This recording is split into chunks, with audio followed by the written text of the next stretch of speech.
Já, komið þið sæl. Það sunnudagur og þá eru synir Egils hér á samstöðinni. Við ætlum bara að hafa einn hálfleik núna, spilum setni hálfleikin í næstu viku, þetta er einþáttungur.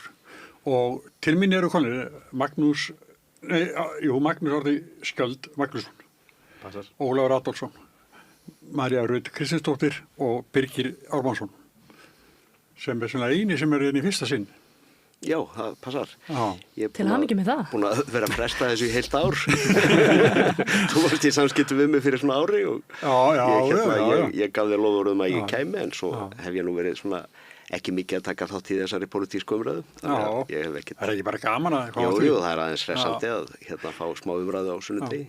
Það er, held ég sé alveg morgunljóst eins og Vili Birgir segir alltaf. Það er morgunljóst að það verða þungar og miklar umræður Evrópusambandsaðildina á þingi, er það ekki, Ólafur? Jú, ég held að verði nú miklar umræður og enda er töluvert margt að ræða, þannig að ég á nú vona því að við munum ekki gefa eftir í þeim efnum, sko, þingmenn.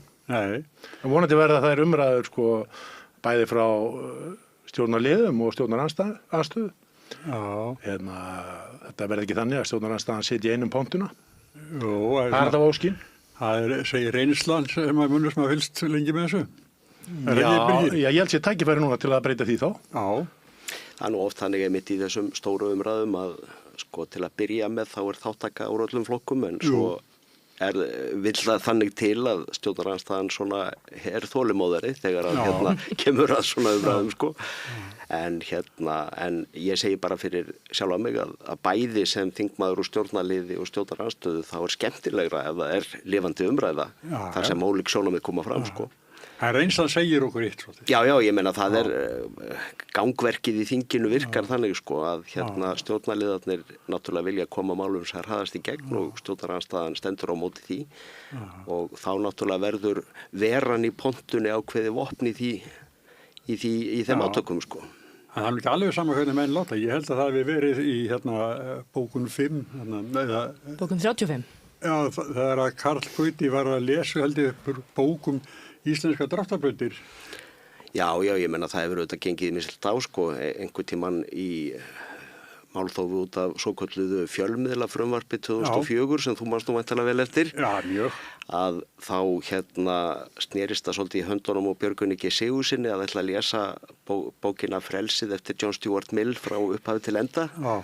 Hann byrjaði á því en svo mæltist það ekki vel fyrir, þannig að hann svona bakkaði með það, sko. Sjálfur orðið leiður okkur. Já, nei, ég menna það auðvitað, þú veist, það sjá allir hvað er í gangi þegar menn fara út í eitthvað svoleið, sko. Þannig að þetta auðvitað skiptir máli í öllum svona málum að þau fái góða umræðu og og eins og ég segi, það er skemmtilegra og gagnlegra ef það eru skoðanaskipti frekar heldur en ef það eru einhverjar einræður. Þú hefur setið á þingi. Ég hef svona komið ángað inn í svona starfskynningu, já. Já, sem varamaður ekki. Já, ég reyndar datt nú inn sem fullgildur þingmaður á sínum tíma á síðustu öld, 98 til 99, rétt fyrir kosningar. Já, það var áhugavert að fá að upplifa 20. öldina á Alþingi og síðan aftur 21. öldina núna sem varamaður á síðasta kjörtímabili. Já. En þetta er svolítið Marja, þið þurfið eflaust að hlusta á mjög langar ræður, sjósumum. Jú, það kemur fyrir. Mér hefur svo sem fundist, sko, ég býst nú við því að umræðan á morgun verði bara mjög dýnamísk og að beggja hálfu. Það er Birgir var að benda og það er svona byrjar þannig. Já, og fyrsta umræða er nú þannig að það er oft þannig að ef að mál er að koma og er að fara inn í tiltekna nefnd og þá kannski vilja þeir nefndamenn sem eru þar inni koma inn í fyrstu umræðu og þeir sem hafa áhuga og vilja klukka sig inn og svo eru þetta andsvörin líka notuð til þess að fara inn í og fá inn einmitt betri umræðu. Ég er sammála Birgir með það og auðvitað er umræðan skemmtilegri þegar að meiri hluti og minni hluti er að takast á. En svo auðvitað kemur að einhverjum tímapunkti þar sem að svona þessi helstu sjónarmið eru komin fram og þá er kannski óþarfi af hálfu meiri hlutans að endurtaka þau aftur og aftur og aftur. Og það verður þá bara leikur sem að minni hlutin leikur frekar. Já, Ólafur. Já, ég ætla bara að taka undir með Maríu, en það er samt eitt sem gleymist undir með þessu, sko. Við spyrjum oft spurningar nefnilega. Og við höfum tilhneigingu til að spyrja þeirra spurningar þangað til að fá svör. Og stundum hefum skort á að svörin koma og þess vegna hefum við lengst hressilega. Svo því sé haldið til haga. Þið viljið nærveru ráðherra og... Þeim finnst gott að hafa okkur nálægt. Já, sko, ráðherra náttúrulega skuldum til að vera hjá okkur í fyrstu umræðu, þannig að þeir skorast kannski ekki undan því í sjálfu sér. Mér hefur nú fundist þeir bara nokkuð góðir í því að sitja á bekknum og taka þátt í umræðinni í fyrstu umræðu.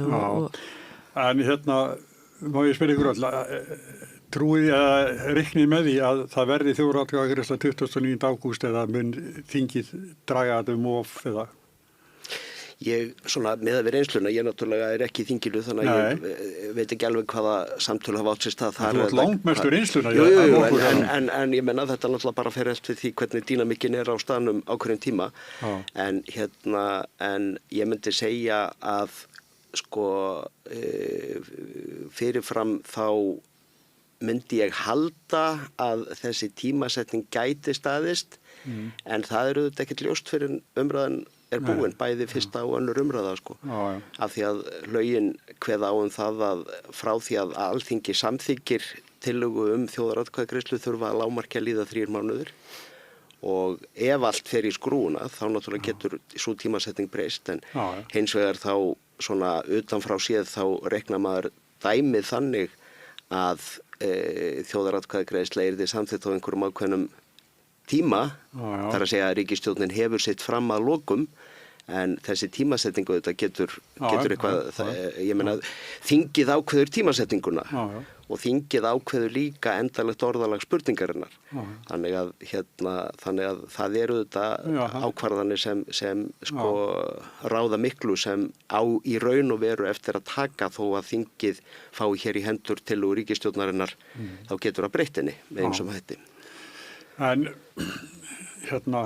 þetta er mjög flokkaskipt. Það er náttúrulega 2 flokkar sem eru mjög harðir að vilja í aðildarviðræður og einkum reyndar Viðreisn opinberað meira heldur en Samfylkingin undanförnu. Og svo er flokkur fólksins með sem alltaf að styðja þetta að fara í þjóðaratkvæði. Þetta er góður meirihluti, Ólafur, sem þetta glíma við. Já, þau hafa klárlega afl í þinginu til þess að knýja þetta í gegn, en það verður auðvitað áhugavert að sjá sko, stöðu Flokks fólksins í þessu máli, segjum að þetta náist í gegn og þessi atkvæðagreiðsla fari fram og það verður ákveð að fara þennan Evrópulegu leiðangur, þá spyr maður sig hvað er umboð Flokks fólksins í því máli, hvernig ætla þau að hegða sér í þinginu. Ég spyr mér allavega þeirra spurningar. Það sé þá svona svíkja kjósendur sína. Já, þeir verða kannski að svara fyrir það, en allavega það var svolítið athyglisvert í kosningabaráttunni nefnilega að maður svona gerði eiginlega ráð fyrir því að ég gerði allavega ráð fyrir því að Viðreisn myndi kannski draga fram Evrópusambands umræðina, og maður nú eftir því að ég rukkaði hann meira sér það á sameiginlegum fundum, en þetta var ekki til umræðu í kosningabaráttunni og það er svona, ég ætla að mér að mér fannst svolítið sérstakt að það skildi verið lögð áherslu á þetta, en þetta var í stjórnarsáttmálanum, það er rétt. En ég hefði allavega viljað þá sækja þetta umboð í aðdraganda kosninga fyrir Viðreisn að gera þetta sínu stóra máli. Sko. En 2 stærri flokkarnir í ríkisstjórninni hafa verið með þetta stefnuskrá, þó kannski ekki flakkaði mikið fyrir kosningar, þá vitum við hug þeirra. Já, sko ekki Samfylkingarna, reyndar því að Samfylkingin, forsætisráðherra lýsti því bara mjög ítarlega og vel yfir í aðdraganda kosninga að þetta væri ekki forgangsmál og í rauninni tiltókum þannig þeim hætti að maður hefði svo sem gert ráð fyrir það væri ekki komað fram á þessu ári. Ef við horfum bara á hvernig árangur ríkisstjórnarna hefur verið gagnvart verðbólgu og vöxtum og þessum tiltekna málum sem þau hafa tilgreind, þá hefði maður nú reiknað með því að þetta er sett töluvert aftar á forgangslistan. Magnús. Já, það sé nú kannski svona samfylkingarmaðurinn hérna við borðið, ég ætla nú ekki að gera mikið úr mínu hlutverki í því að undirbúa kosningabaráttu samfylkingarinnar síðast, en ég kom þó að því að skrifa kaflanum utanríkismálin sem að flokkurinn birti fyrir síðustu þingkosningar og það er rétt sem að Ólafur segir að þar var tekið fram að þetta væri ekki forgangsmál þessu sinni hjá samfylkingunni. En þó jafnframt í framhaldi af því var talað að það væri mögulegt að stefna að þessari þjóðaratkvæðagreiðslu framhald aðildarviðræðna á þessu kjörtímabili. Þannig að það var alveg tekið fram. En það er hins vegar alveg rétt að þetta var ekki forgangsmál hjá Samfylkingunni á sama hátt og það hafði verið undanfarnar kosningar. og það voru kosningar aðeins fyrir á þessari öld það sem að Samfylkingin var með þetta sem sitt fyrsta mál og svona aðalatriði og það var kannski komið tími til þess að Samfylkingin talaði skýrt það hvað annað hún stæði fyrir. Því að sko flokkurinn auðvitað klassískur jafnarflokkur og það auðvitað alls konar áherslur sem að snert ekkert Evrópusambandsaðild beint sem að var rétt að draga fram sérstaklega í aðdraganda síðustu kosninga. En engar síður að þá blandast engum hugur það hvar Samfylkingin stendur þegar kemur að því að stefna að því að halda áfram þessum aðildarviðræðum. En hvað svona vont við það að þjóðin kjósi? Spyr ykkur báða, Birgir og Óla. Ef ég má byrja, því að ég, þá myndi ég svara því þannig að ákvörðun að fara í þessa þjóðaratkvæðagreiðslu þetta ákvörðun að setja af stað ákveðið ferli. Já. Það verður þetta margar vörður á þeirri leið, sko. Já. En þetta fyrsta skrefið í þá átt. Já. Þú ert að byrja einhverja vegferð. Og ég segi fyrir mitt leyti að ef ég ætla ekki til Akureyrar, þá legg ég ekki af stað til Akureyrar. Aðrir geta haft aðra skoðun, sko. En í mínum huga það einfalt að ég tel að við eigum ekki að ganga í Evrópusambandið og þess vegna tel ég að við eigum ekki að leggja af stað í áttina að Evrópusambandinu. Og ég tel að það sé í sjálfu sér sko verið að eyða orku, tíma, peningum og fyrirhöfn í verkefni sem muni ekki skila árangri fyrir Ísland. Það er svona mitt viðhorf við þessu. Já, semst aðildin myndi ekki... Nei, ég meina, ég ætla ekki til Akureyrar og þess vegna sest ég ekki upp í bílinn til að fara til Akureyrar, sko. Það er svona... Skilur, já. Og lagur. Ég bara tek undir þetta og í rauninni hefur það verið stefna Sjálfstæðisflokksins langa hríð að okkur sé betur borgið utan Evrópusambandsins en innan og við störum auðvitað bara í samræmi við það. Það er alveg vitað að þetta kostar fjármuni að fara þetta ferli og jafnvel verulega fjármuni. Það vil líka segjast eins og að ef maður horfir bara að því ég fylgdist nú ágætlega með á tímabilinu 2009-2013 og maður áttaði sig fljótlega á því að öll stjórnsýslan henni upptekin af þessu máli og ég tel það að þessi skynsamlega fyrir okkur ef við horfum bara á hvaða stöðu við höfum í heiminum samanburði við önnur Evrópulönd og bara þessi lífsgæðamælar sem við höfum verið að bera okkur saman við Evrópusambandið á. Við stöndum bara miklu betur. Það er engin ástæða fyrir okkur að vera að fara þarna inn og það er auðvitað kannski bara grunnprinsipi hjá okkur. Ekki, sko, meinalaus það þannig að þeir aðalar sem eru nú við stjórn, þeir ráðu þetta og þau getur auðvitað fiskaði því vatni að reyna að koma þessu einhvern veginn að stað og helst að koma þessu eitthvað áleiðis en ég ætla bara ekki að stiða og ætla að reyna að færa rök fyrir af hverju við ekki að gera. Við höfum alltaf með margfalda vart, það byrjaði á við löndinnan ESB. Peningar í Íslandi eru alveg afskaplega dýrir. Þú finnir örglega einhverja mælikvarða sem eru óhagkvæmir þegar þú berð þetta saman við Evrópusambandið. Það er örglega einhverjir. Og þú tekur svona... En stóra málið hjá flestum þetta, að koma þakki yfir höfuðið og vextir eru bara margfaldir. Já. Þetta er alveg ömurlegt og það verður að tala núna vegna einhvers að þá muni stýrivextir bara hækka það eins og það sé bara eitthvað sjálfsagt mál. Þetta er bara komið langt út fyrir allt velsami. Sko, ef við erum samfærum það að sko, það sé eitthvað í okkar atferli eða þjóðfélagsgerð sem ger það verkum að verðbólga hér er hærri. Þá getum við einfaldlega breytt í sjálf. Við getum bara breytt í og það er ekkert að því að fara þá í þá vegferð og ríkisstjórnin hefur umbótið þess. Mér finnst mjög áhugavert að heyra þetta sko því að ef við skoðum síðustu 100 árin frá því að við fórum á stað í okkar hagstjórnar vegferð að þá höfum við fengið cirka 2 tímabil af stöðuleika, annað í höftun og hitt er svona einhver hending. Þannig að ef að þetta er virkilega svona einfalt að við getum bara að laga þetta sjálf, þá spyr ég hvers vegna hefur það ekki verið gert síðustu 100 árin þegar að þessir ágæti flokkar, til dæmis Sjálfstæðisflokkurinn og Framsóknarflokkurinn hafa svona kannski stjórna hér meira og minna allan lýðveldistíman. Og ég spyr mig, ég held að það eru mjög margir sem eru mjög hugsi yfir því vaxtaokri sem á sér stað hér á Íslandi.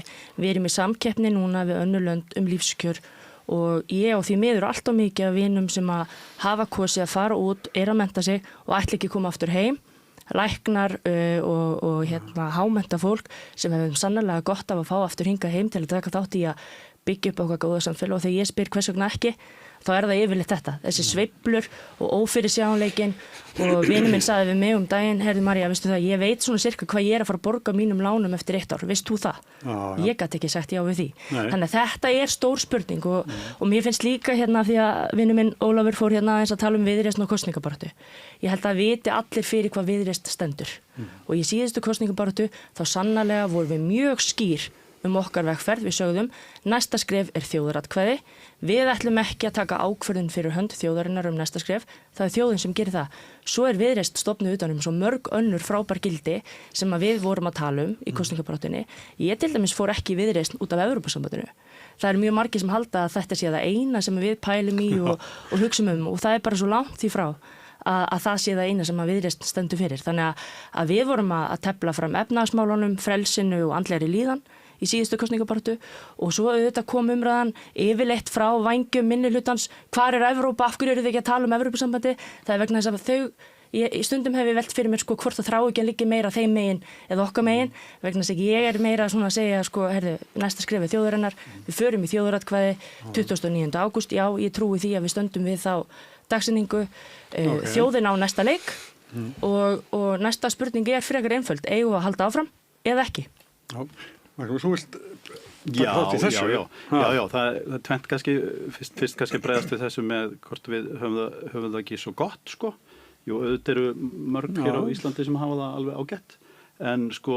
Sem mjög gott. Já, sem mjög gott, en sko við gætum haft það betra og sko ég nefni bara til dæmis það Sam og María auðvitað, skuldarar hafa það ekkert sérstaklega gott og skuldirnar hækka og vextirnir eru háir og við erum svona jafna að greiða húsin okkar 3-4 sinnum upp á meðan meðan nágrannaríkin að borga þetta upp 1 sinni, kannski 1,5 sinni. Við getum keypt okkur sumarbústað í Grímsnesinu og hús á Spáni fyrir mismuninn, sko. Þannig að við getum haft það ennþá betra ef út í það farið. Mér fannst líka áhugavert að heyra sko nýjan framkvæmdastjóra Samtaka atvinnulífsins tala áherslur atvinnulífsins og þær færu saman við áherslur ríkisstjórnarinnar, að ná niður verðbólgu, lækka vexti og styrkja samkeppnisstöðu atvinnulífsins og að það ætti að vera áherslu atriði frekar heldur en hugsanleg Evrópuvegferð. En ég vil þó bara nefna það að sko hugsanleg Evrópuvegferð tekur á öllum þessum atriðum og getur leitt til lækkandi verðbólgu, lægri vaxta og meiri samkeppnishæfni atvinnulífsins.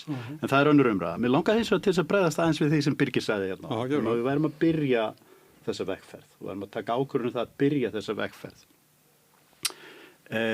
Sko, við náttúrulega, fyrstu skrefin, ég ætla kannski ekki alveg að fara svo langt aftur í þessa átt voru tekin upp úr 1960 og svo gengum við eftir 1970. Og við gengum inn á hið Evrópska efnahagssvæði 1992 og það var auðvitað risastórt skref í áttina að þessu.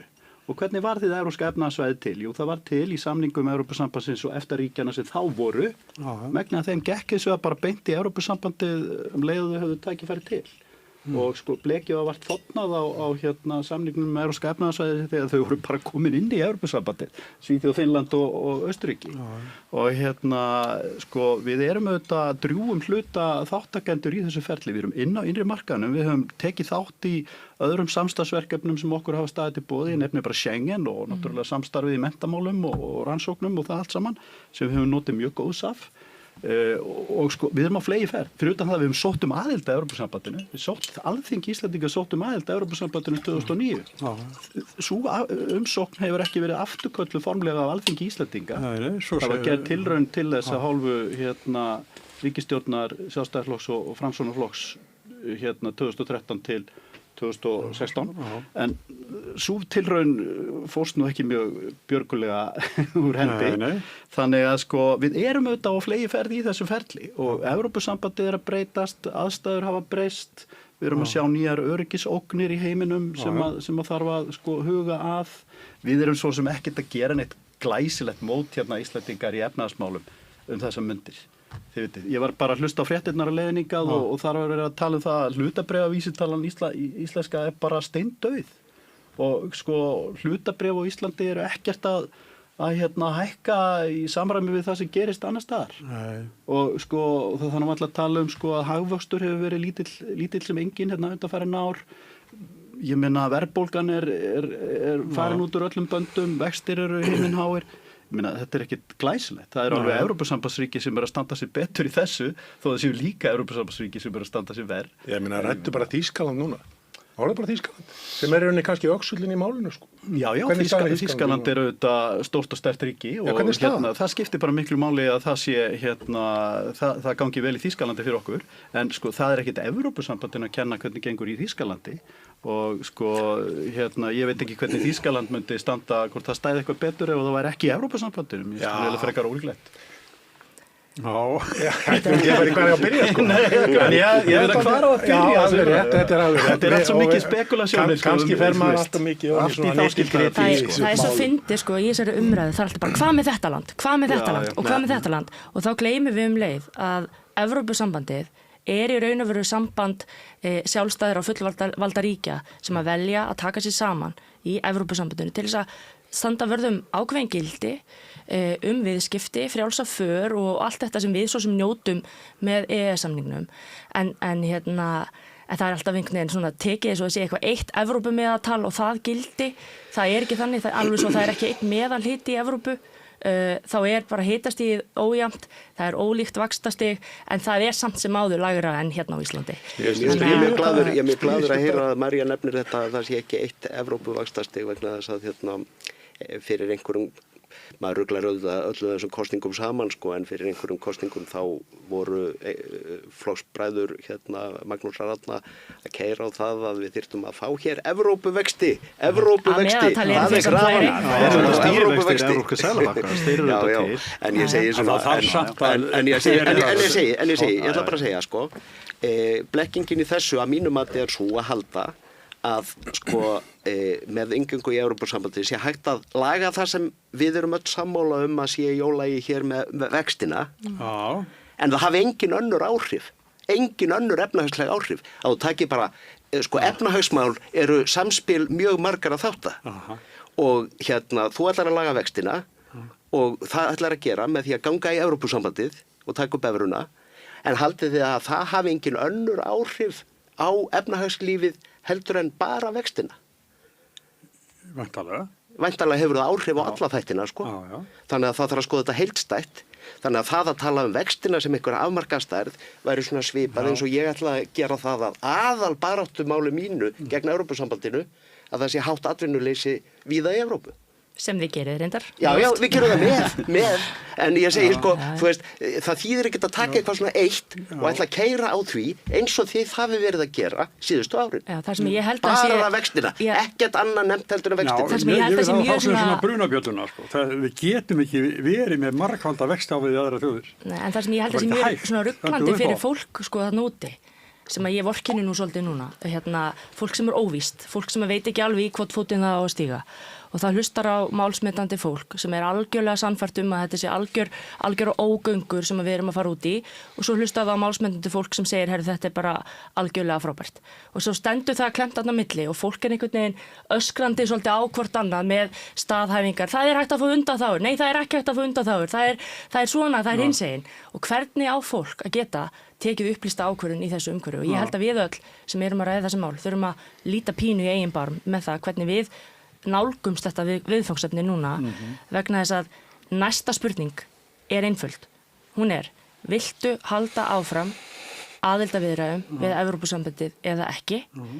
Ef svarið er já, þá förum við í það að setjast aftur við samningaborðið, opnum loksins þessa kafla sem við höfum aldrei fengið að sjá hvort það sé hægt að þoka eitthvað áfram eða ekki. Við erum alltaf að rífast innihald á bók sem hefur aldrei verið skrifuð, þannig að ég verður svo til í að fá að vita innihaldið áður en ég fer að dæma bókina. Þannig að ef svarið já, þá er farið einfallega í þessa vegferð. Við fáum samning, fáum loksins bara að vita, því að ég er sko fædd 89 og ég er alin upp við EES-samningin. Ég þekki ekkert annað líf en frelsi sem fylgdi honum. En ég er líka alin upp við þessa hella og þetta öskur á milli já og neysins sem er algjörlega óbærilegt.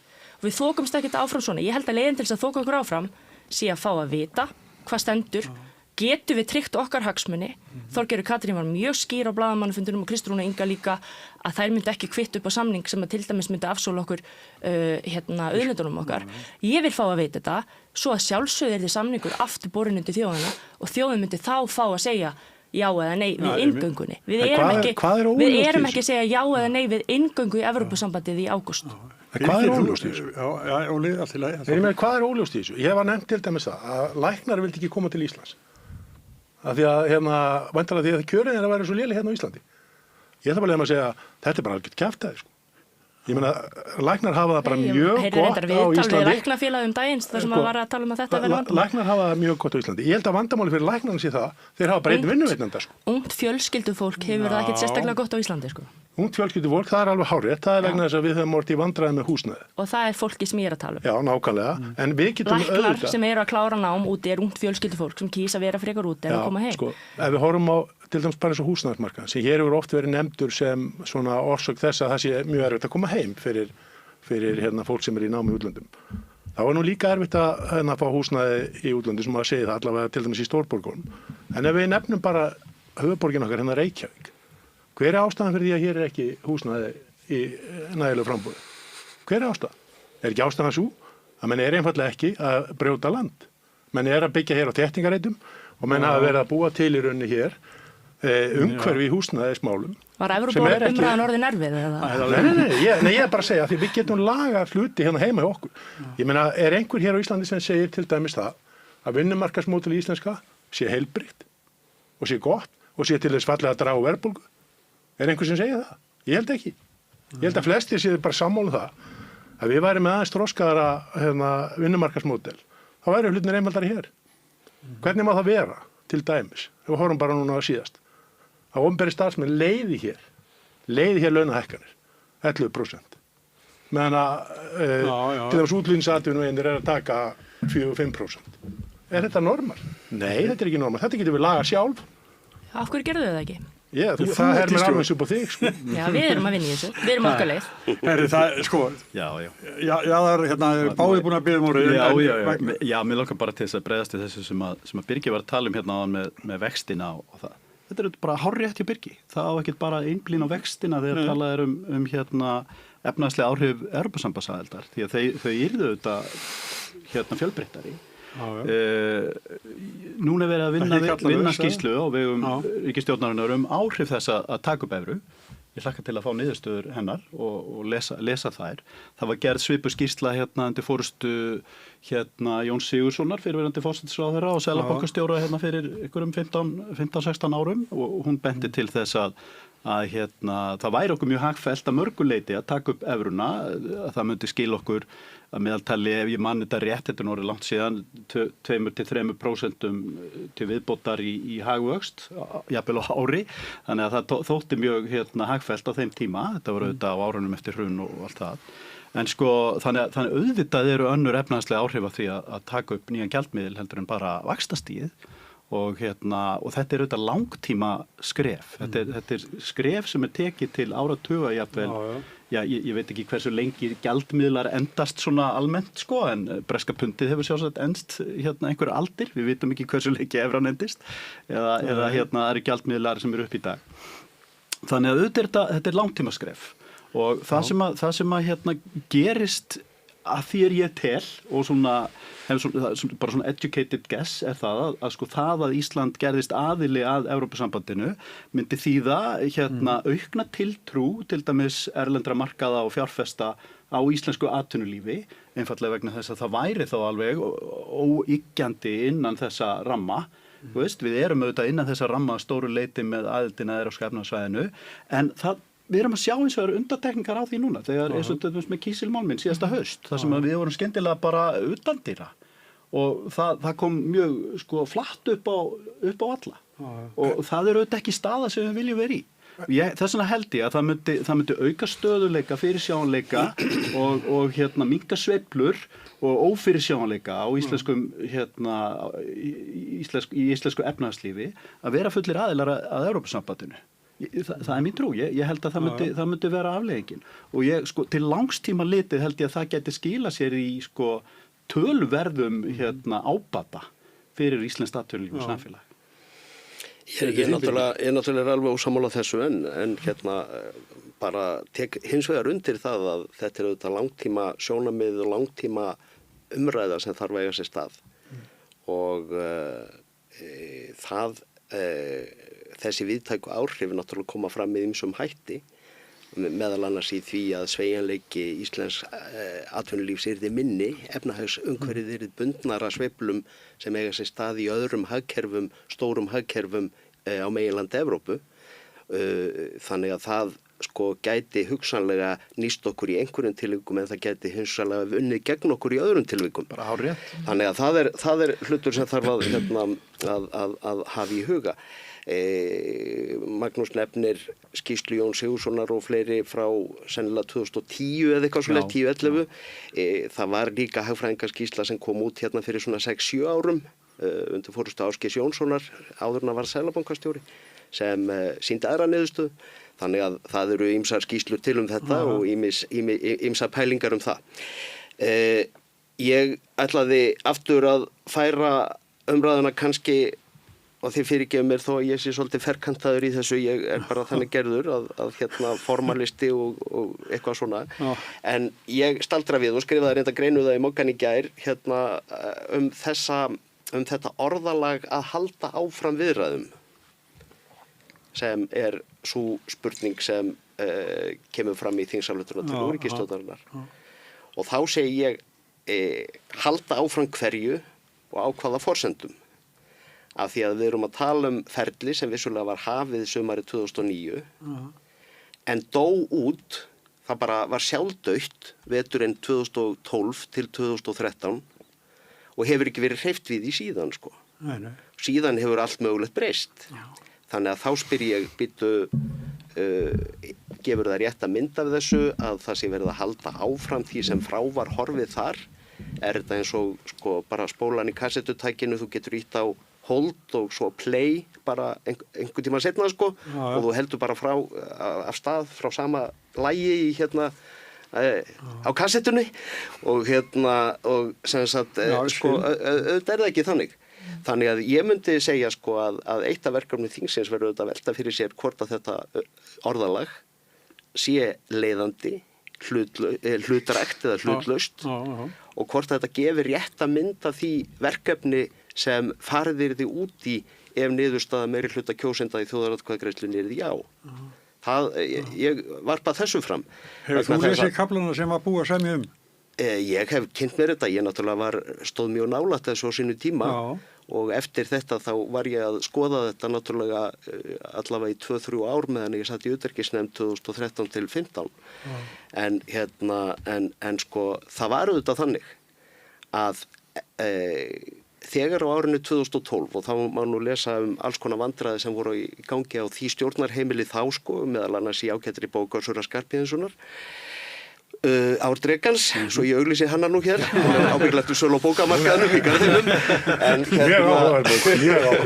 en þannig að þetta var auðvitað komið í ógöngur þetta ferli á árinu 2012 og í janúar 2013 þá gaf ríkisstjórnin út yfirlýsingu það að hún var að setja þessar umræður á ís og ef skoðað eru fundargerðir samningahópa og samninganefndar og svona frá þessum tíma þá sést að eftir janúar 2013 er ekkert að gerast. Á þeim tíma var staðan líka svo að það sem var búið var að meira og minna leyti bara það sem tengdist EES. Það var bara eitthvað sem sem tengdist samlestri á löggjöf Íslands og Evrópusambandsins á þeim sviðum sem EES náði til, meira og minna. Og átti eftir að innleiða. Já, og átti eftir að innleiða eða ekki, eða bara haka við, þetta er í lagi, þetta er samræmt. Þannig að ég segi það að tala framhald viðræðna, með því er að mínu mati verið að gefa ranga mynd af stöðunni. Það sem þarf auðvitað að gerast núna, ef farið er út í viðræður að nýju, það er auðvitað þannig að hvað sem líður einhverju formaliteti varðandi afgreiðslu málsins af hálfu leiðtogaráðs og framkvæmdastjórnar Evrópusambandsins eða eitthvað svoleiðis. Bara praktískt ef við sendum inn bréf til Evrópusambandsins það við viljum vera í viðræðum og þeir svara því með jákvæðum hætti, þá þarf auðvitað að fara í hvern einasta kafla aftur, að minnsta kosti að bera saman lagaþróun á Íslandi og í Evrópusambandinu hvað varðar, meiri segja þá kafla sem var búið að loka til bráðabirgða á þeim tíma. Síðan þarf að skoða hina kaflana, þar sem til dæmis var búið að opna viðræður en ekki búið að loka þeim, eru opnunarskilyrðin þau sömu í dag og þau voru þá, eru einhver samningsmarkmið Íslands þau sömu og voru þá. Það þarf að fara yfir þetta allt saman og það þarf í öllum skrefum, þá þarf sérstakt samþykki við hvert svona skref að beggja hálfu, bæði Evrópusambandsins og Íslands. Það þarf líka náttúrulega að leiða í ljós hvað það var sem gerði það að verkum að kaflarnir sem allir vissu fyrirfram að eru viðkvæmastir voru aldrei opnaðir. Nei. Hver var ástæðan sko? Akkur voru þessir kaflar ekki opnaðir? Og það veri út af fyrir sig ánægilegt. Ég veit að þið getið kannski ekki svarað því með þetta nákvæmni, en það hins vegar mjög áhugavert efni sem utanríkismálanefnd Alþingis þarf að fara grundigt ofan í, að átta sig á því hvað gerði það að verkum að það var ekkert hægt að opna þessa kafla. Nei, voru ekki komnið þangað. Þau tóku hína fyrst. Jú, það var búið að vera að vinna heilmikið í þessu. Það var búið að vera að vinna alls konar í þessu, okkar hálfu af hálfu Evrópusambandsins og eitthvað svoleiðis sko. Og en maður spyr sig, hvað olli því að það var ekki hægt að opna þetta? Og það eru þetta fullt af fólki sem getur væntanlega upplýst það í Þau vilja bæði tala Ég finnst þetta svo spennandi umræða, Birgir, sem þú byrjar á þarna. Ég bara get ekki á mig setið að bara grípa orðið fyrir manni. Bara gjör svo vel. Það er sko, það er þetta svo margt sem að kemur þarna inn í þessa spurningu. Ég byrjaði hins vegar að lýsa yfir ánægju með það að Birgir lýsir þessu ferli ágætlega. Það er auðvitað þannig að það er alveg hluti að semja. Þegar talað er við Evrópusambandið aðildarsamning. Þá er það bara út af borðinu. En sko, þetta er auðvitað alveg hárrétt. Auðvitað þarf að fara ofan í allt sem var gert á þessu tímabili aftur og endur heimsækja það. Skoða alla þessa kafla sem voru opnaður og var búið að loka þannig séð og endur heimsækja þá. Og síðan auðvitað opna þá kafla sem ekki voru opnaður og ljúka þeim vonandi ef að tækifæri gefst í þess. Sko, það var auðvitað, þetta er alveg rétt hjá Birgi, það var auðvitað mjög margt á stjórnarheimilinu þetta síðasta ár ríkisstjórnar Jóhönnu Sigurðardóttur 2012 til 2013. Og það var má segja, hún var orðin að minnihlutastjórn. Annar flokkurinn var á móti því að gangi í Evrópusambandið, sá flokkur var með sjávarútvegs- og landbúnaðarráðuneytið, þannig að það kann að hafa eitthvað með það að gera af hverju þessi kaflar voru aldrei almennilega opnaðir og af hverju var ekki gert neitt í þessum málum. Evrópusambandið var að fást við mikil innanmein eða það var svona renn upp fyrir þeim að evrukrísan var að bresta á og það var mikil krísa sem að Evrópusambandið þurfti að takast á við og kannski tók athyglina talsvert frá því sem var að gerast hér. Það var auðvitað líka verið að semja við Króatíu á sama tíma og það er Austur-Evrópuríki sem að má maður kalla það Austur-Evrópuríki, kannski Suðaustur-Evrópuríki. Sem var nýkomið nánast út úr stríði við nágranna sína og það sem að menn voru bara, þú veist, að vera að taka nágranna sína lífi á einhverjum fótboltaleikvöngum og svo framvegis sko og spillingin þú veist, yfirflæðandi og glæpahópar og allt þetta, þú veist, þetta var bara mjög ólíkt ríki Íslandi, skulum við segja. Við vorum að samaskapi í Icesave deilunni sem að Evrópusambandið framkvæmdastjórn Evrópusambandsins tók þátt í fyrir hönd sinna aðildarríkja, Bretlands og Hollands. Eðlilega vegna þess að framkvæmdastjórn Evrópusambandsins stendur vörð hagsmuni aðildarríkja sinna, þannig að það var mjög margt sem að ruggaði bátnum á þessum tíma, ruggaði þessar viðræður allar og ríkisstjórnin gat ekki farið inn í kosningabaráttu eða þessi flokkar með þetta hangandi yfir sér, þannig að þeir settu þetta á eins. Það er alveg rétt. Og hins vegar hefur margt breyst síðan þá. Og það er svo sem ég ætla ekki að fara yfir það endilega hér, ég get nefnt tvennt. Ég meina, Evrópusambandið er búið að missa eitt af sínu stærstu aðildarríkjum út, Bretland, Bretland var sennilega svona kannski sá aðili innan Evrópusambandsins sem var erfiðastur þegar kom að því að semja sjávarútvegsmálin. Örlagi bara stríðið í Úkraínu og það sem sko öryggisstaðan sem upp í heiminum í dag. Það er gjörbreytt mál. Við þýtt að sko athygli aftur orðin á hernaðarlegu mikilvægi staðsetningar Íslands þegar kemur að því að vörnum lýðræðisríkjanna, bæði Bandaríkjanna og Evrópu. Þannig að sko það er líka gjörbreytt. Þannig að það er svo margt. En þetta er auðvitað hárrétt hjá Birgi. Þetta er auðvitað, við erum auðvitað ekki að halda áfram á sama stað og frá var horfið. Það er bara fjarri því. Auðvitað bara til að bara örstutt sko. Auðvitað eru einhver 17 ár síðan og árið 2026 núna. Og við erum að fara á stað í þessa vegferð núna og þetta er tíminn líka dýrmætt auðlind og ef það eru þarna hluti sem kannski þarf ekki að fara aftur í þá er óþarf að gera það en að sjálfsögðu þarf að endurskoða og ég held að Birgir hafi bara reifað verkefnið ágætlega áðan hvað það er sem er framundan ef að þjóðin segir já. Þorgerður Katrín utanríkisráðherra var mjög skýr á blaðamannafundinum á föstudaginn þar sem hún sagði einfaldlega að það yrði að hennar mati skynsamlegast að opna erfiðustu kaflana fyrst til þess að fá úr þessu skorið strax hvort að það sé hægt að þoka hlutunum áfram þannig að við getum sætt okkur við það eða ekki og ég held að það sé það sem að brennur á okkur öllum hvort að við getum fengið ásættilega niðurstöðu gagnvart auðlindunum okkar eða ekki af því að ég held alveg að við erum langt flest þannig þengjandi að ef að svarið er bara nei ef það er bara þannig þá myndi ég líka segja nei við samningi sko. Ég líka. Skilji ég, þetta er ekki svona mikil trúarbrögð sko. En ég spyr líka á móti kollega mína í þessum heimi sem við búum í dag. Með þessa breyttu heimsmynd, þar sem við erum með stórveldin sitt hvorum megin við okkur, við erum á norðurslóðum, við erum frábær sko Íslendingar en við erum líka bara smáríki og við þurfum svolítið að staðsetja okkur hvar ætlum við að vera með okkar heimahöfn. Hvernig ætlum við að snúa okkur í þessu alþjóða umhverfi er eitthvað að því og mér langar alveg að fá svar við þessu af því ég hef áhuga að heyra sko það er eitthvað að því á þessum tímapunkti að fjölga okkar valkostum að átta okkur á því hvort það séu fleiri valkosti við borðið eða ekki það hættuleg vegferð? Í dag það þannig að mínu mati að við erum til þess að gera ágætlega stödd ég meina við erum auðvitað lítið ríki eins og þú segir við erum að horfa á breytta heimsmynd og við þurfum vissulega að leggja vinnu í það á okkar forsendum að skoða hvar hagsmunum okkar er best borgið alveg tímalaust sko.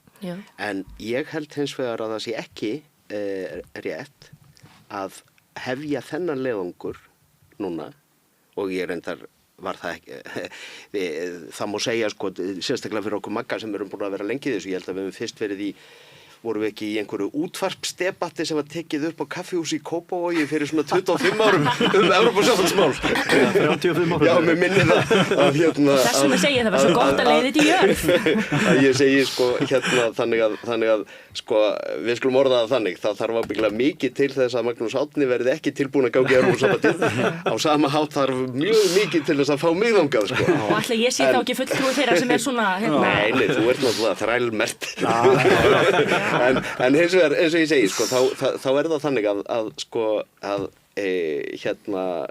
það að kynna sér Evrópusambandið það að velta fyrir sér möguleikum í breyttu umhverfi þarf ekki að fela í sér að sækjum að þetta Evrópusambandinu sko. Hvernig ætlar þú þá að fá svarið við þessum spurningum? Ég held að þú getur bara reynt að meta það og ræða það ég held að þú getur gert það þú getur líka velt fyrir þér öðrum möguleikum en ég held hins vegar sem er Asíuríki býtu sko sem er Asíuríki hver er okkar staða í dag við erum í mjög góðu viðskiptasambandi við Evrópu við njótum mjög mikils af þeim kostum sem sumum öðrum finnst felast í því að ganga í Evrópusambandið þegar ríki Austur-Evrópu ganga í Evrópusambandið þá eru þau að sækjast að miklu leyti eftir því sem við þegar höfum í gegnum EES-samningin sko. Það eru auðvitað alvarleg mál, afmörkuð alvarleg mál eins og með kísiltollana sem kom upp í sumar þar sem ég þeirra skoðunar að sko Evrópusambandið hafi brotið gegn EES-samningnum sko, en getur verið erfitt að fá úr því skorið. En við erum í NATO, þar sem öryggishagsmunirnir eru fyrst og fremst til umræðu og eru fyrst og fremst til skoðunar. Ég meina, Evrópusambandið í raun og veru framselur varnarþáttinn til NATO, meiri sem með sérstöku samkomulagi sko. Þannig að sko þetta með öryggis- og varnarmálin finnst mér ekki vera veigamikil þáttur eða veigamikil rök fyrir því að gangi í Evrópusambandið. Þegar talað sameiginlega öryggis- og varnarstefnu Evrópusambandsins að minnstakosti eins og hún í dag, þá ekkert rosalega mikið á því að græða fyrir okkur. Umfram það að vera í NATO. Þegar umræðan Grænland var núna í hámælum, þá sögðu Danir til dæmis mjög skýrt. Bara við hefðum ekki vilja vera án Evrópusambandsins í þessari deilu. Nei, sennilega ekki, sko. En sennilega hefur þó munað mestu að vera í NATO. Já. Sem að við erum, sannlega. Krakkar, mér langar aðeins að þetta fínt málefni en við náum ekki niðurstöðu. Ég held að við myndum ekki öll fara sammála hér og nú. Það kemur engin niðurstöða. Mér langar að spyrja. Við erum búin að reyna 35 ára. Það séu að fannst ekki gleymast eitt í þessu. Það ekki meirhluti á Íslandi fyrir þessu. Það kemur ljós. Hvernig veistu Nei, það? ég meina það alveg á hreinu. Ég meina teltu bara atkvæðin inn á þingi. Ég meina, Það meirihluti fyrir því að fara í þjóðaratkvæði. Já, ég að tala að í rauninni gangi í Evrópusambandið. Og að það skrítið að byrja þá vegferðin á því að ætla sér að fara þangað, en því það auðvitað það sem að þetta gengur út á. Já, þetta fín ábending. Nei, menn það bara ekki meirihluti fyrir. Nei. Já, ég veit nú ekki hvernig hægt að reikna það út, Jú, sko, það náttúrulega... Flokkur fólksins alltaf rétt í það. Já, sko, þingið sótti aðild að Evrópusambandinu og svo umsókn hefur ekki verið formlega kölluð tilbaka. En að hvað miklu leyti getum við byggt á atkvæðagreiðslu 17. júlí 2009? Við byggjum bara tilvist lýðveldisins á afgreiðslu á Þingvöllum 1944, þannig að auðvitað eru gjörningar þingsins en ég meina, lítum við þá þannig á að núverandi ríkisstjórn sé bundin af þeim forsendum sem voru gefnar fyrir samþykktinni 2009? Ég meina það var utanríkismálanefnd þá, samdi nefndarálit upp á 20 blaðsíðna með nákvæmri forskrift það hvernig ætti að standa viðræðunum, nákvæmri. Og þegar tillagan var samþykkt endanlega, var tillögutextanum breytt til þess að binda hendur ríkisstjórnarinnar við efnisatriðin sem komu fram í nefndarálitinu. Erum við bundin af því ennþá?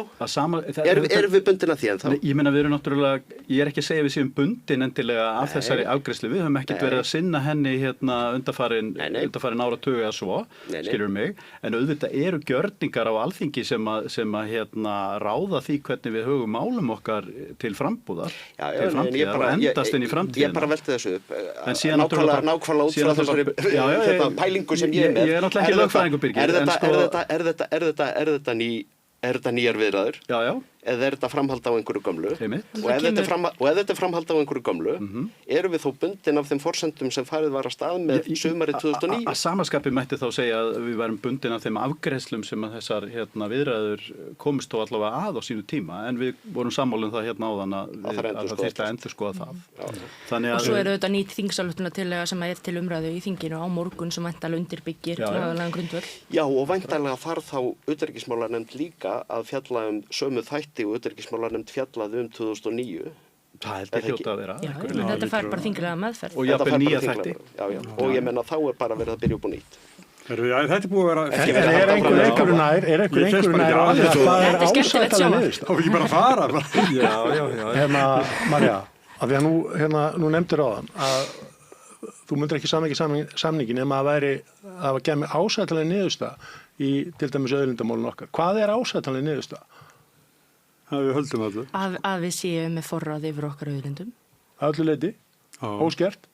Sko, ég ætla bara að fá að sjá... Vinkum grásleppunni. Já, þetta snýst hana. Við þurfum bara að sjá hvað kemur út úr ef að samningarnir verða kláraðir. En það er svo fyndið líka. Nei, þau eru ekki að skilgreina þeim markmið. Að sjálfsögðu. Hvað ætlum að segja sér ásættar? Að sjálfsögðu. Ég með þess að spyrja. Ertu búin að lesa þingsályktunartillöguna? Já. Þetta kemur fram þar. Já, ekki finnst mér nú. Já, ok, það er að minnst ekki vel skilgreina. Minn punktur er þessi, mér finnst þetta svo kostileg umræða því leið og ferð að tala Evrópusambandið, þá ert alltaf mættur í einhvern veginn munnlegt próf og það er alltaf þetta verður mjög svona skemmtileg umræða og ábygglega mjög þreytandi fyrir mjög marga.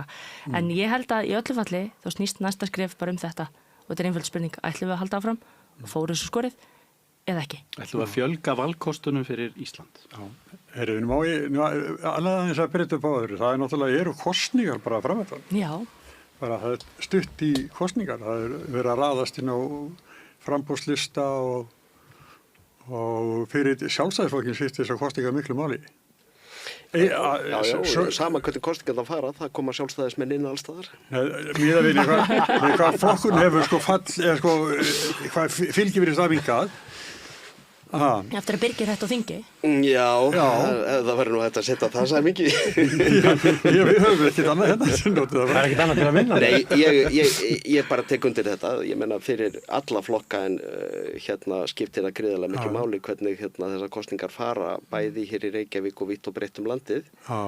Ég held að sjálfstæðisflokkurinn eigi fín sóknarfæri, sko. Já, formaðurinn sagði bara að hún lakaði til að taka til í ráðhúsinu, þannig að það er augljóst að sjálfstæðisflokkurinn stefnir að vera í meirihluta. Já, eðlilega. Og þið eru ekkert á leiðin úr sjálfstæðisflokknum í miðflokkinstrákar, er það? Nei. En það er spurningina hjá mig líka, sko, þessi flótti, sko, að sjálfstæðismenn sem verða eitthvað ósáttir, að þeir fara yfir í miðflokkin. Eins og þeir fóru einu sinni yfir í Viðreisn. Þessi tveir flokkar eru svona afsprengið frá sjálfstæðisflokknum. Já, ég meina, miðflokkurinn reyndar upphaflega var náttúrulega klofningur út úr Framsóknarflokknum bara svo það. Enda stríð ég vinum mínum sem hafa gengið yfir í miðflokkina því að þeir séu komnir í eitthvað svona útibú frá Framsóknarflokknum. En þeir hafa einhverjar aðrar hugmyndir um það. Það verður að hafa sinn gang, sko, en það er hins vegar, sko, það er nú kannski efni í heilan þátt að fara í svona stjórnmálafræðilega greiningu á því hvað er að gerast, hvers vegna sko bæði sveiflurnar eru svona miklar, hvernig sko flokkakerfið hér og reyndar víða annar staðar hefur verið að brotna upp og breytast. Við erum ekki alveg einstök í því sambandi, sko, en ef við bara horfum á þetta íslenska umhverfi þá er auðvitað þessi sko fjölgun flokka mjög áhugavert fyrirbæri. Einhvern veginn er þröskuldurinn lægri fyrir fólk til þess að yfirgefa gamla flokkinn sinn, stofna nýjan eða ganga til þess einhvern annan. Þetta er mjög áhugaverð þróun, sko. Það er líka með þessari fjölgun flokka, sko, þá er þetta orðið þannig að fólk einhvern veginn sér síður ástæðu til þess að sitja áfram í flokki með einhverjum sem þeir eru kannski ósammála um einhver atriði, sko. Ég meina, það hefur verið þannig í öllum flokkum á öllum tímum að menn hafa hatt skipta skoðanir alls konar hluti. En núna er það bara þannig að menn eru ósammála og þá bara rjúka menn út og skella hurðum, sko. Já, ef við fá ekki nú gott sæti á framboðslistum, það er allur fjandinn í gangi sem gerir það verkum að pólitíska umhverfið er mjög ólíkt, sko. En það er fleira, það er náttúrulega líka bara fjárhagslegt umhverfi. Ég meina, við sjáum í rauninni eins og bara með stjórnmálaflokkana. Ég vil meina að það hefði verið erfiðar að afla fjár og það hefði vaxið mörgum í augum. Nú eru flokkarnir í raun komnir á framfærslu. En maður bara segja það. Ef þú nærðu ákveðnu lágmarki þá ertu komin bara með framfærslu. Og þá fjölmiðlar að hluta til líka. Já, það einfaldar vinnuna fyrir marga. En ég er sammála Birgi með það að við erum ekkert að sjá neitt öðruvísi breytingar heldur en við höfum verið að sjá annars staðar. Já, það fara fleiri úr sjálfstæðisflokknum heldur en okkur öðru flokki. Nei, ég meina horfðu bara á hægri flokka sem hafa verið, horfðu bara á hægri flokka sem hafa verið bara til dæmis í Evrópu og Norrlöndum. Horfðu bara á, það er sama tilhneiging þar að það verða til svona, flokkar, ég vil nefni bara dæmi eins og varandi útlendingamálin. Það spretta upp svona flokkar í þáveruna. En svo eru bara sveiflurnar eins og við sjáum, sko, sveiflurnar eru orðnar miklu meiri milli kosninga, ég meina því sjáum bara Samfylkinguna sem er í góðum málum í dag en var næstu því dottin út af þingi 2016 vinstri grænir sem áttu góða leiki í nokkrum kosningum en eru núna komnir út af þingi. Þið vitið, þetta eru miklu dramatískari sveiflur sem verða á öllum vígstöðum, sko. En það alveg rétt að Sjálfstæðisflokkurinn hefur verið að glíma við það að missa einhverja einstaklinga fyrir borð. Og fylgi líka. Og fylgi, Jú, en svo hefur hann líka núna í aðdraganda þessari sveitarstjórnarkosninga verið að ná fólki aftur borð sem hafði verið annar staðar eins og bæði Reykjanesbæ og Vestmannaeyjum. Sem er áhugavert, sko. Já. Og í Reykjanesbæ? Já, Reykjanesbæ og Eyjum. Já. En það sama, þetta er verið spennandi kosningar. Við minnum á það að Halldór Ásgrímsson sagði af sér formennsku í Framsóknarflokknum eftir sveitarstjórnarkosningar. Það sem Framsókn svona beið afróð og þannig að þetta sveitarstjórnarkosningar svona mikið alvöru mál. Já, þetta verður bara ótrúlega spennandi og Viðreisn er að bjóða fram núna í 11 sveitarfélögum og voru í 5 síðast. Og mikil stemming í grasrótinu og þetta er svo skemmtilegur uppskýrutími að vera að kynna lista í hverja viku og maður er stútfullur á kaffe og kökum af því að það er svo mikið af fundum og öðru en það er mikil spenna fyrir kosningunum í vor og það verður mjög spennandi að fylgjast með því hvernig þetta fer allt saman. Það Sjálfstæðismenn í Reykjavík komu strax með svar við að vera með fótboltamann. Pétur Hafliði leiði Samfylkingun og þá kemur Bjarni Guðjóns í annað sæti hjá Sjálfstæðismenn. Svo setja Sjálfstæðismenn rúnarleikara í sæti og þá kemur Viðreisn með Þorvald Davíð. Soppi komin borð, sko. Já, svo það fylgir svo með tjörnum, sko. Þetta er alltaf gott. Þetta er svona, þetta er leikur móti bragði. Já, þetta í Reykjavík verður þetta mjög spennandi, sem og víðar. Já, algjörlega, en ég minna sko þetta er auðvitað bara eins og Birgir segir, þetta er ótrúlega áhugaverð þróun sem hefur orðið í stjórnmálum á Íslandi og ég minna, ég er náttúrulega svo gamall eins og sumir okkar hér við þetta borða munna eftir fjórflokknum, svona nánast sko. Ég man nú alveg eftir honum sko. Já, þó svo að sko það hafi, ég muni reyndar ekki eftir í ástandi þar sem að voru færri en 5 stjórnmálaflokkar á Alþingi. Nei, oftast var það fjórflokkurinn +1. Já, alltaf fjórflokkurinn +1, en núna erum við að sjá sko hægri vænginn orðin svona brotakenndan eins og hann hefur verið á hinum Norðurlöndunum þar sem við erum með svona frjálslyndan hægri flokk, við erum með svona íhaldsflokk og svo erum við með svona hægri, má ég segja, populistaflokk. Þú ræði allt. Og þetta er svona svipa mynstur og við erum að sjá annars staðar á Norðurlöndunum. Við erum með stóran sósíaldemokrataflokk en sko það er spurning hvort við getum sagt að flokkur fólksins fylli að einhverju leyti skarð vinstri grænna sem svona vinstri flokkur.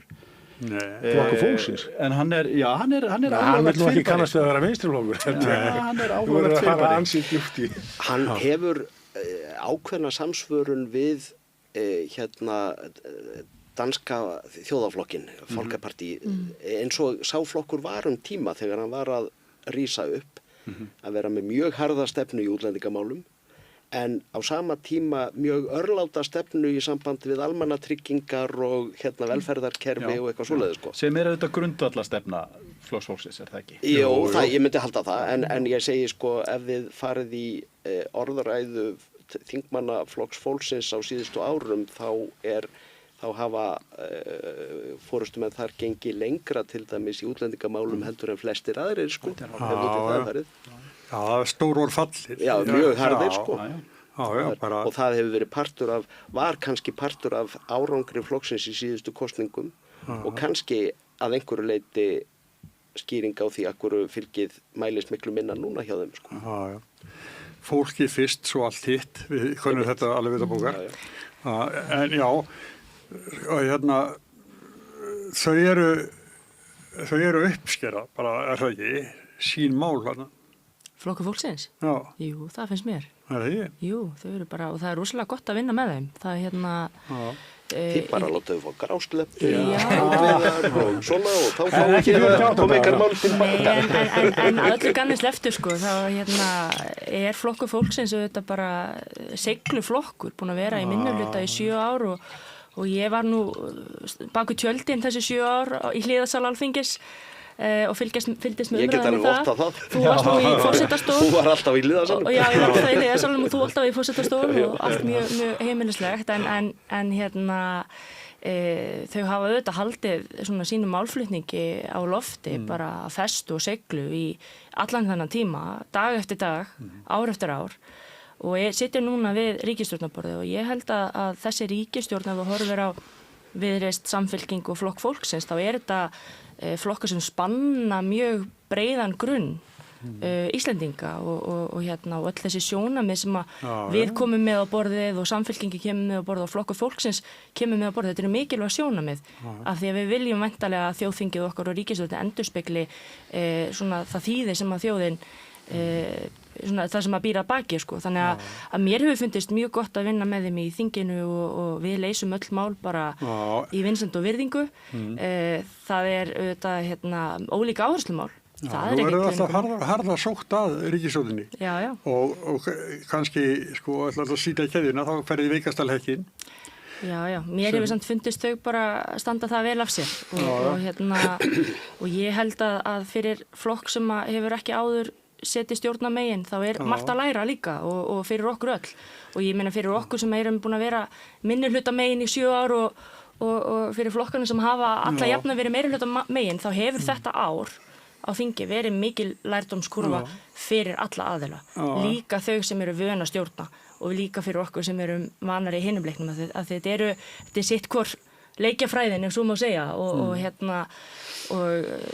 heimurinn ólíkur eftir því hvort sem þú heldur á ráðuneytunum eða ekki eða hvort að þú sért að fara í óundirbúnu fyrirspurnirnar eða ekki. Þannig að þetta er bara búið að vera mikill lærdómur held ég þetta ár og við erum öll að slípast til.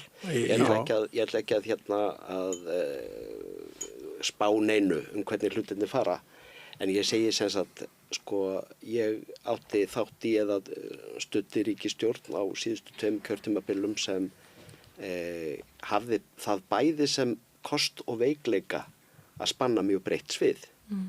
Það voru við sjálfstæðismenn, framsóknarmenn og vinstri grænir. Framan af gekk það vel, svo fór það að verða alveg ofboðslega súrt af því að flokkarnir voru svo ólíkir og af því að þeir endurspegluðu svo ólík sjónarmið.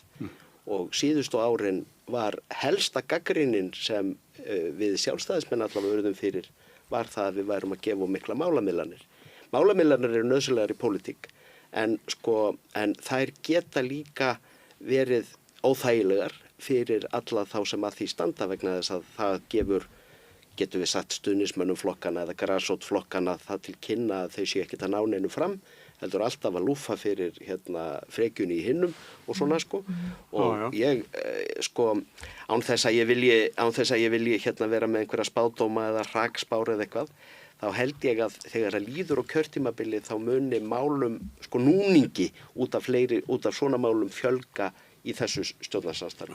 En svo getur verið að dýnamikinn sem einhverjum allt öðrum hætti. Ég finn ekki fyrir þessu allavega ennþá og ég held að það sem að límið í ríkisstjórninni að stóra myndin alveg svo sama. Við erum öll sammála stóru myndina. Þú veist, hvaða stóru mynd er þetta tala? Að taka til í ríkisfjármálunum, að gera betur þegar kemur að því að ná niður vöxtum og verðbólgu, að hagræða í ríkisrekstri, að leysa orkuhnútinn, að fara að virkja aftur, að tryggja innviða uppbyggingu, að forgangsraða fjármunum í öryggi og innviði. Það það sem við höfum verið að gera. Þú snýrið ekkert við á einu ári, það að ganga bara þokkalega, myndi ég segja. Auðvitað myndi ég vilja sjá vextina fara að hraða niður á verðbólguna, það vilja það allir. En við erum sannarlega að taka markviss skref núna til að skila inn hallalausum fjárlögum á næsta ári. Og þetta bara mjög stórt verkefni en við erum öll sammála þetta. En í mörgum málum hafa í rauninni umsagnaraðilar bent á augljósa veikleika. Til dæmis varðar, við getum nefnt bara dæmis með launavísitölumáli núna. Og við getum líka nefnt samning Sameinuðu þjóðanna réttindi fatlaðs fólks varðandi útgjaldahlið málana. Og sko, maður hefur svona haft á trú að Viðreisn ætli bara að rauninni að þaga sig í gegnum þetta. Og það sést auðvitað á tölunum hjá Viðreisn að þau eru auðvitað að tapa fylgi á þessu. Þau eru að tapa fylgi á því að flokkur fólksins hafi fengið öll þessi mál í gegn. Í rauninni á kostnað trúverðuleika Viðreisnar. Og ég ætla að segja mig bara eins og ef við horfum bara á afgreiðsluna fyrir áramótin á þeim þingmálum sem var lokið fyrir jól. Það það var næstum því pínlegt að það var ekki eitt einasta mál frá Viðreisn, ekki eitt einasta mál. Þetta voru allt mál bara ríkisstjórnarinnar sem að við erum samhendum að klára sko. Og fjárlögin eru nú, myndi ég segja, mál Viðreisnar, þar sem að við höldum nú að fjármálaráðuneytinu og það var nú stóra málið. 28 milljarðar króna skattahækkanir og útgjaldaaukningu upp á 143 milljarða. Já, sko, ég nenni ekki fara að þreyta fólk á þessu en auðvitað er þetta verðlagsuppfærslur sem að hafa að mestu leita til. En tölunar eru þessar, sko. Já, en ég meina ef þú tekur kostnaðin þinn núna og í fyrra þá hefur verðlag hækkað og það var nú meiri hlutin af þessu. 9% raunukning. Já, ég held að það sé nú allavega leggja fyrir. Já, við erum allavega í þeirri vinnu núna að koma böndum á hallan á ríkissjóði. Það er alltof dýrt að borga 110 milljarða í vaxtagjöld. Við erum að saksa það niður. Við náðum að selja Íslandsbanka á síðast ári, við erum að taka á skuldavandanum vegna þess að hver einasta króna sem fer í það að borga vöxtum, hún fer ekki í að tryggja betri samgöngur, betra heilbrigðiskerfi og betra menntakerfi. Þannig að það er svo dýr króna að við erum að reyna að setja forganginn þangað.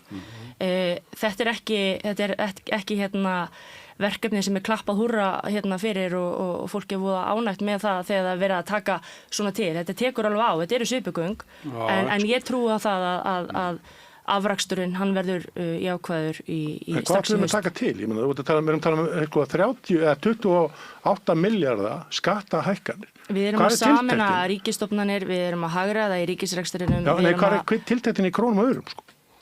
Ég ætla ekki að fara út í það hérna, ég held að þetta sé orðið mjög leiðilegt sjónvarp. Skattar er ekki alltaf vondir. En ég ætla nú að bjarga. Skattar er ekki alltaf vondir. Nei, það er ekkert alltaf vondir. Og við leiðréttum líka innviðagjaldi á skemmtiferðaskipin og svona, þannig að það var nú ekki alveg þannig að við værum bara að hækka gjöld hægri vinstri. En auðvitað er það þannig að þegar við erum að taka gjöld, þá eiga þau síðan að fara í það að tryggja þjónustu og ég finn rosalega mikla tortryggni gagnvart þessum þætti í samfélaginu okkar. Fólk trúir því ekki að það mun njóta ágóðans og það stendur á þessari ríkisstjórn að standa undir þau orð að taka til í ríkisrekstrinum til þess að fólkið í landinu finnir raunverulega fyrir einhverjum breytingum hvað sem það er í vegakerfinu okkar eða í heilbrigðisþjónustunni, velferðarkerfinu og annað. Mér langar til þess að endur heimsækja aðeins það sem að Birgir var að tala um áðan með svona mismunandi flokka og svona þetta breiða spektrum svona því að það er auðvitað rétt sem að María segir, það er svona ákveðið breitt spektrum innan ríkisstjórnarinnar. Samt eru þessi flokkar svona mörguleyti sammála ýmsa hluti. Og sem er ágætt. Held ég að meira sammála heldur en kannski síðasta ríkisstjórn var það sem við vorum með Vinstri græn og Sjálfstæðisflokkin og Framsóknarflokkin það sem að þau gerðu nánast ekki neitt skilur mig síðustu 4 árin eða þú veist þetta setja gjörtíðabil það komst nánast ekkert í verk því að það virtist bara vera mikil átök. En mér langar til þess að því að ég sé að stjórnarandstaðan er fremur svona samstæð núna. Er það ekki rétt skynjað hjá mér, að minnstu kosti svona í þessum stóru málum.